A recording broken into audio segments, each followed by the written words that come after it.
All right, good morning. Um, it's a pleasure to see a room full of people, both in presence and online. Um, in media, we sort of trust audience perception and media and democracy in Estonia. This is the work of the Estonian team on the demand side, so on the audience side. Of course, like all my colleagues, we have worked on different working packages, but today we are presenting some preliminary findings on it. And the presentation is actually about trust.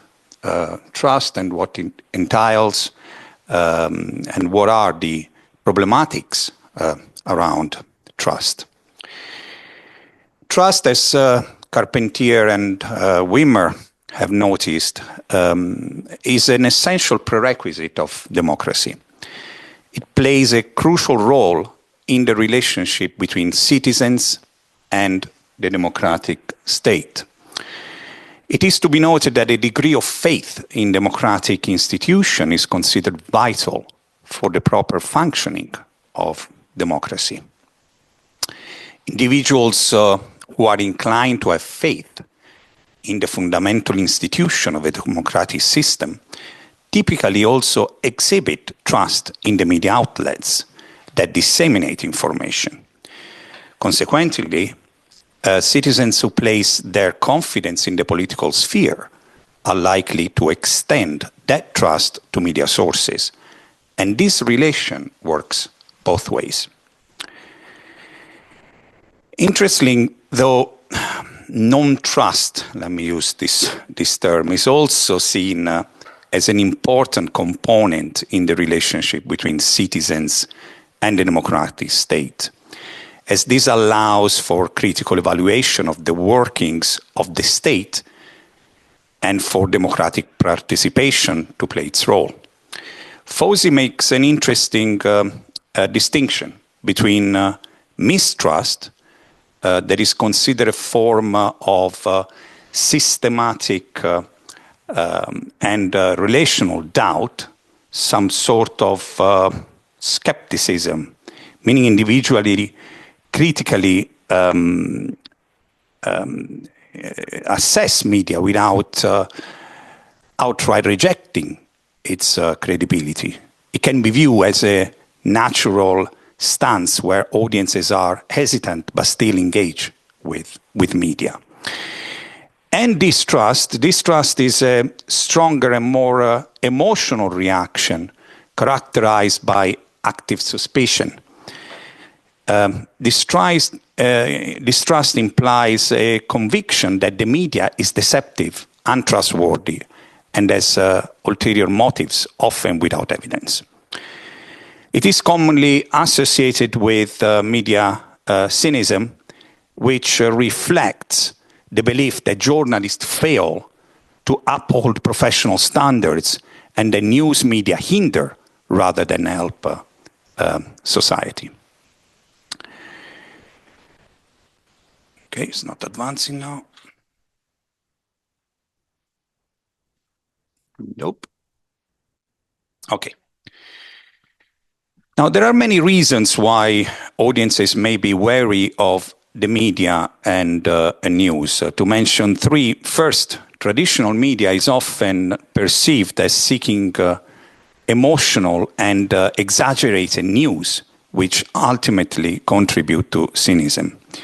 Second, the social media platforms that a growing number of people rely on as key sources for discovering and sharing news have been marred by misinformation as well as coordinated campaigns of disinformation, eroding trust and confidence. And third, alternative media often promote media criticism, conspiracy theories, or narratives that contradict mainstream coverage.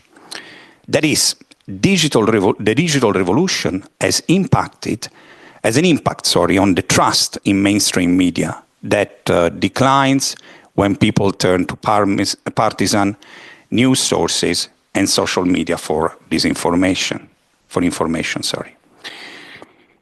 In terms of ideological positioning, individuals holding conservative beliefs are more inclined to be skeptical of the media. However, it is worth noting that citizens with distinctively left-wing or radical left perspectives also tend to display reduced confidence in the media system. Moreover, those with strong ideological stances at the political fringes of society generally exhibit less trust in media outlets. Having said this, research indicates that traditional media sources are generally more trusted than emerging digital platforms.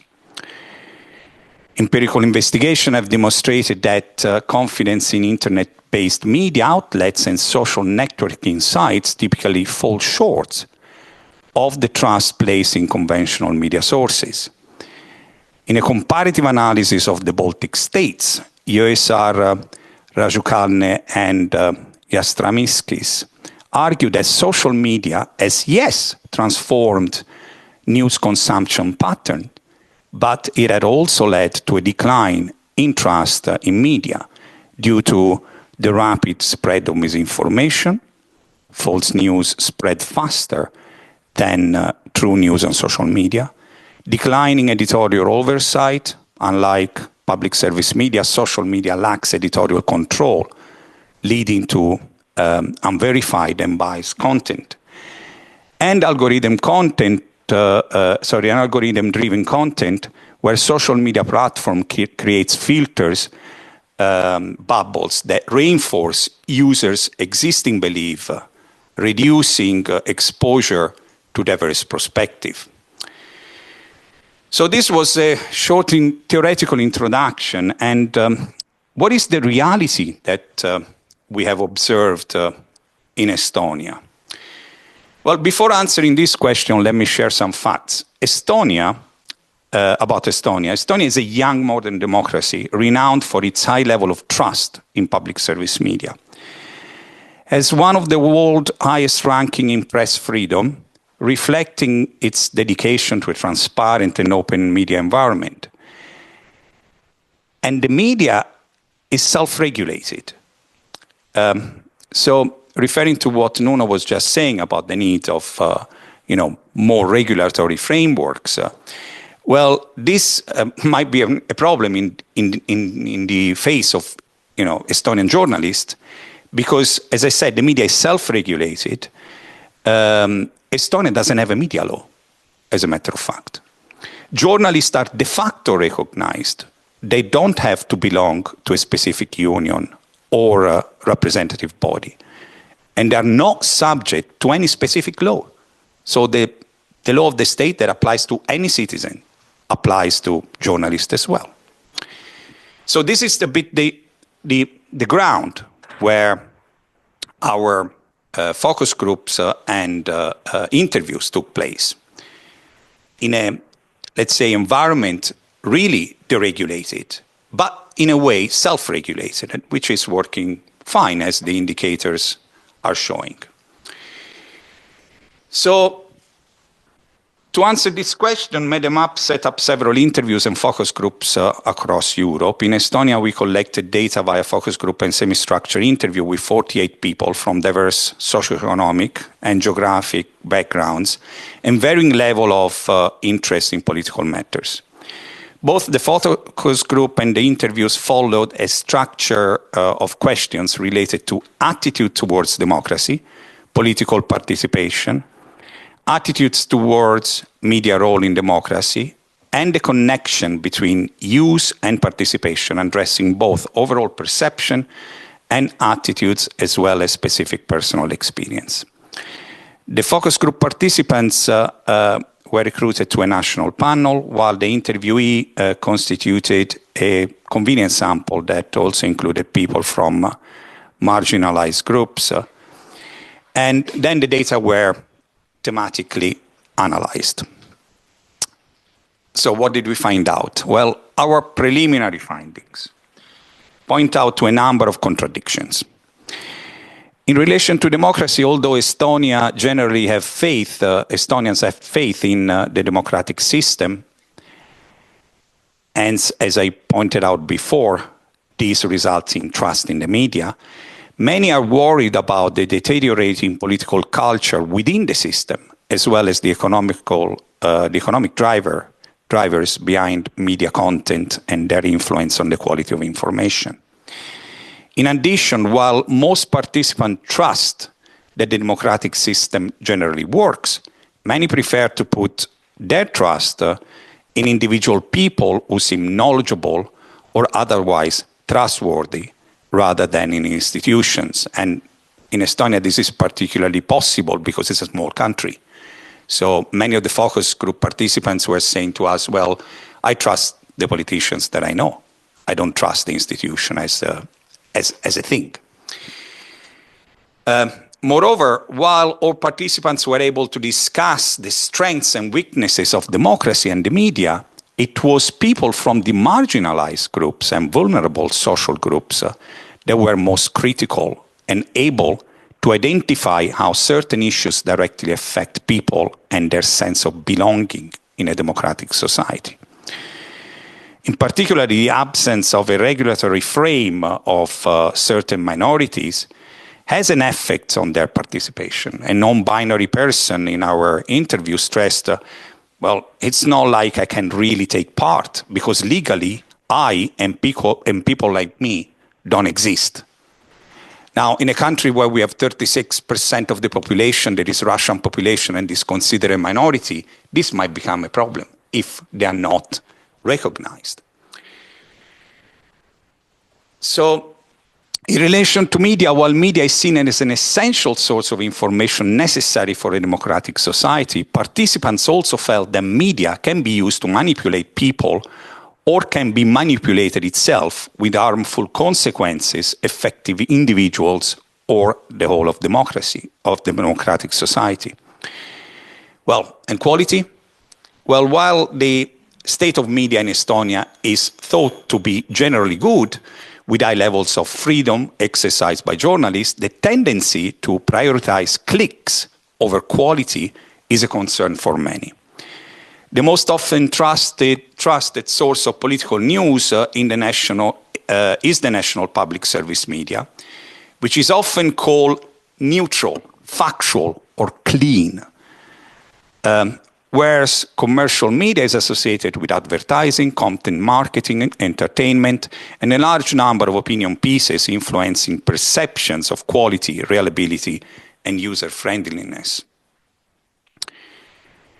So, media is often called a necessary source of information for people to make informed decisions, and is an important watchdog to power holders. However, there are limited replies in our interviews and focus group regarding how the media support people's political participation. The perception of participants seems to be that regular people have no better chance of voicing their views than on social media, if at all. Then, with the help of mainstream media, despite the option of publishing opinion pieces in newspaper could be there.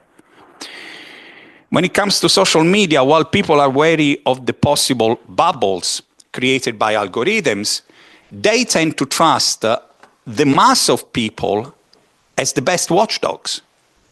That is, social media is to be trusted, and this was particularly present when we were talking to young people.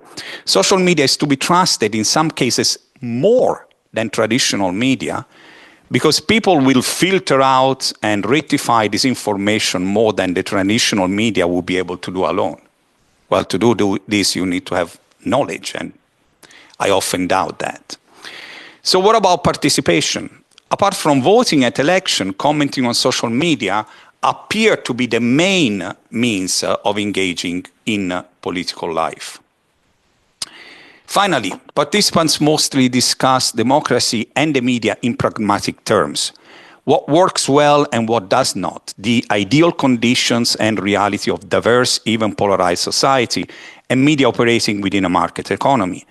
Notably, explicit ideological expression are, as were mostly absent from the discussion. Again, more marginalized and vulnerable people showed sign of ideological belief and preferences.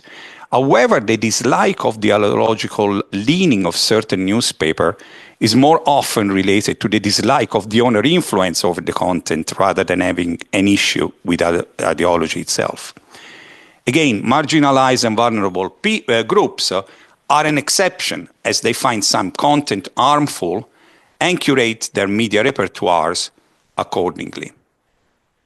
In conclusion, the preliminary findings suggest that while Estonia can be seen as a country with generally good trust level, the increasing mistrust in media might represent a risk in being exposed to echo chambers that align with their beliefs, reinforcing ideological divides.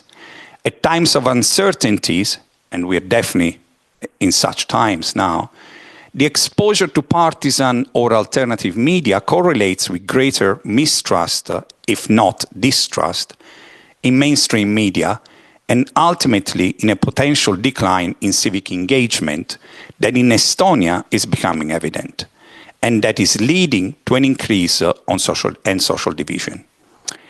So that's all for these preliminary findings. Thank you very much.